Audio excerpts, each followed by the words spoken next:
Hi everyone, कैसे हैं दोस्तों। आपको अपने यूट्यूब चैनल विधान medical store and science technology में स्वागत है। जैसा कि आप जानते हैं, हम दवाओं से संबंधित जानकारी देते हैं दोस्तों।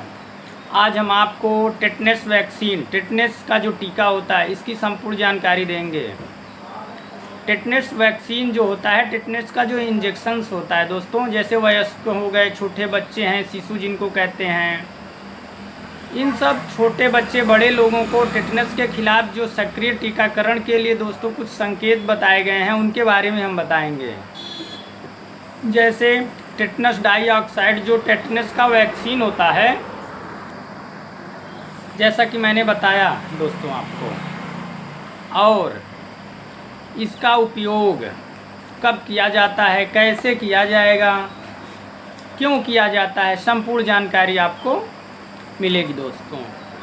हम बता दें आपको, जैसे आपको या फिर मेल है, फीमेल हैं, सभी को टेटनस का जो टीका होता है, ये टेटनस को होने वाले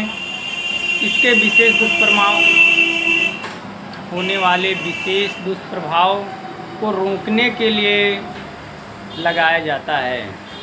और चोट के बाद टेटनस की रोकथाम में भी इसका उपयोग किया जाता है। जो टेटनस का वैक्सीन होता है दोस्तों,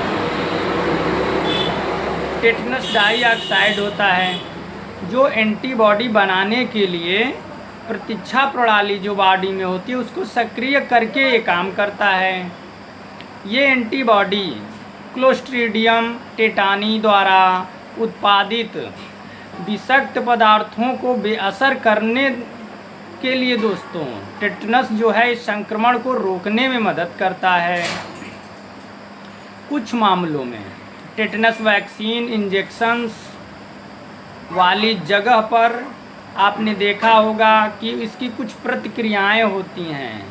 जैसे जहाँ पे अगर इंजेक्शन लगा हुआ है, आपको हो सकता है ललिमा हो जाए, रेडनेस हो जाए, वहाँ की जो कोमलता है वो कोमलता वैसी ना बनी रहे। जो त्वचा है, त्वचा का मोटा होना, ऐसा भी हो सकता है। और साथ ही में हम बता दें, जैसे कहते हैं कि कुछ साइड इफ़ेक्ट्स के नाम से भी अगर जान सकते हैं कुछ इसके बेसिक। तो दोस्तों, जैसे आपको मैंने बताया, जो स्किन है, स्किन वहाँ की कुछ मोटी हो सकती है, आपको बुखार हो सकता है, चिड़चिड़ापन और बेचैनी भी पैदा कर सकती है अगर जहाँ पे इंजेक्शन लगा हुआ है। और इनमें से अधिकांश दुष्प्रभाव जो देखे गए हैं दोस्तों, वो कुछ सिम्टम्स इसके देखे गए हैं। और एक बहुत ही अच्छी खूबी ये होती है, इसके जो दुष्प्रभाव होते हैं समय के साथ साथ धीरे धीरे ऑटोमेटिक अपने आप ठीक हो जाते हैं। अगर ललिमा है, कोमलता वाली जगहों पे आपको त्वचा का मोटा होना, बुखार आना, उलझन, बेचैनी होना, ऑटोमेटिक ये ठीक हो जाते हैं।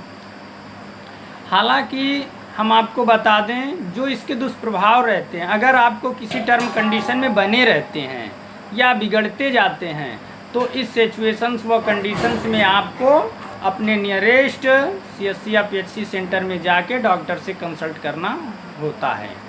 यदि आपको टेटनस की पिछली खुराक दी गई है दोस्तों, पहले अगर कभी आपने लिया है, अगर उसकी कोई प्रतिक्रिया हुई है, तो आपको डॉक्टर को अवश्य बताना चाहिए। टेटनस वैक्सीन जो होता है, इसका उपयोग हम बता दें, जो मेन उपयोग है, मेन यूज है, टेटनस की रोकथाम के लिए होता है। अब हम आपको बता दें, इसके कुछ निर्देश होते हैं, जैसे कि जो स्वास्थ्य है, स्वास्थ्य को मेंटेन रखने के लिए किसी प्रकार का कोई आपको बॉडी में दिक्कत ना आए टेटनस से रिलेटेड किसी इन्फेक्शन से। और हम बता दें इसका लाभ, जैसे टेटनस वैक्सीन है, बच्चों और शिशुओं में टेटनस के खिलाफ सक्रिय टीकाकरण के लिए दोस्तों, विशेष रूप से जो टेटनस संक्रमण के संपर्क में दोस्तों आने की संभावना रखते हैं, और बाहरी जैसे कुछ गतिविधियां हैं, लोग जैसे माली हो गए, खेत में काम कर रहे हैं, कुछ मजदूर हो गए, जैसे खेत में आप काम कर रहे हैं, एथलीट्स हो गए, और इनको टेटनस डाइऑक्साइड वैक्सीन का उपयोग बीच बीच में टेटनस का टीका लगवाते रहना चाहिए, क्योंकि इनको चोट लगती रहती है, कहीं ना कहीं लोहे की कील भी लगती रहती है। तो इन सब चीज़ों की वजह से, जैसे टेटनस डाइऑक्साइड होता है जो एंटीबॉडी बनाने के लिए जो आपकी प्रतिरक्षा प्रणाली को सक्रिय करके काम करता है दोस्तों। और हम बता दें, ये एंटीबॉडी क्लोस्ट्रीडियम टेटानी द्वारा उत्पाद जैसे कुछ विषाक्त पदार्थ हो गए को बेअसर कर देता है उसके असर को, फिर उसके बाद टेटनस संक्रमण को रोकने में मदद करता है। और हम बात करें इसके स्टोरेज की, अगर टेटनस का टीका है इसको कहाँ रखना है, किस जगह पे रखना है। धूप से दूर रखना होता है, ठंडी और सूखी जगह पर स्टोर करके रखना होता है। दवा की भी कुछ चेतावनियाँ हैं दोस्तों, जैसे आपका टेटनस वैक्सीन का इंजेक्शन है, इसका उपयोग व्यक्तियों में किया जाता है। इसके भी कुछ हम बता दें घटक होते हैं, जैसे एलर्जी हो गया, बुखार हो गया, ऐसे कुछ सिम्टम्स इसके वजह से हो सकते हैं। तो आज के वीडियो में टेटनस से रिलेटेड ये संपूर्ण जानकारी। और मेरा यूट्यूब पे चैनल है विधान मेडिकल स्टोर, अगर आपने अभी तक सब्सक्राइब नहीं किया है तो दोस्तों प्लीज़ सब्सक्राइब करें, लाइक करें, शेयर करें। धन्यवाद।